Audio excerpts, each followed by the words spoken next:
Hi guys, my name is Philip Port. My YouTube channel is Tips 1. Today we're going to be speaking about 10 common mistakes when applying for the UK visa. The most common mistake is you've applied for a visa, it's been issued, you've travelled to the UK, you've come back, and maybe you spent too long in the UK. That is a common mistake. They're designed for short visits.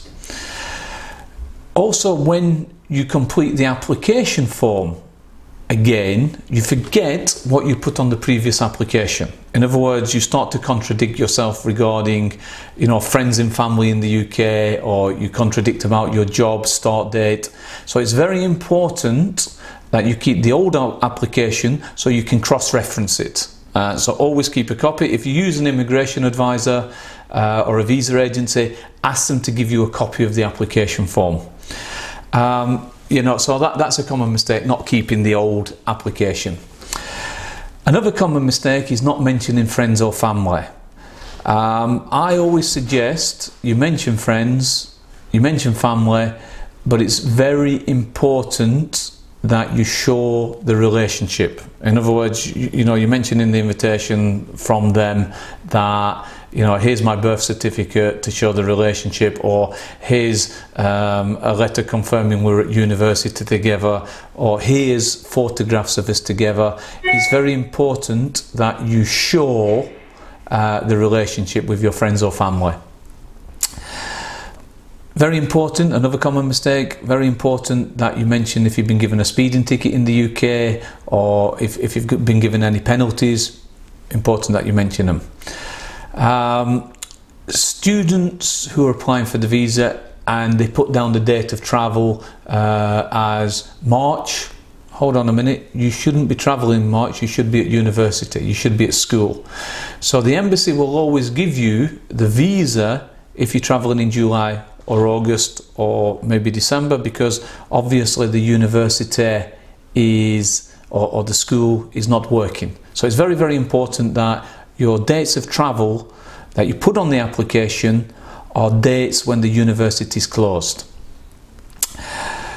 If you've used the National Health Service, make sure you mention it on the application. Often they'll not ask you for payment when you go there. Often you'll see a general practitioner, maybe a friend or family's GP, and they'll not charge you. As long as it's not crazy expensive medical treatment that you've received, just mention it and say, look, payment wasn't requested. It's very important that you show family ties in your home country. Common mistake. If your children are staying in Russia, or if you're applying in Philippines or Vietnam, or if you're applying from these countries, very important that you show the family ties, like birth certificates, because it's very unlikely that you'll travel to England and leave your family in your home country.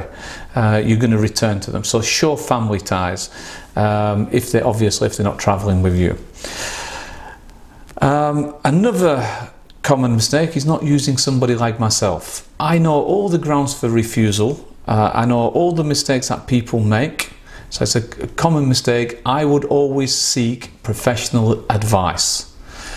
And the last but not least, not supplying enough supporting documents. When you go to the bathroom, it's better to have too much paper than not enough paper.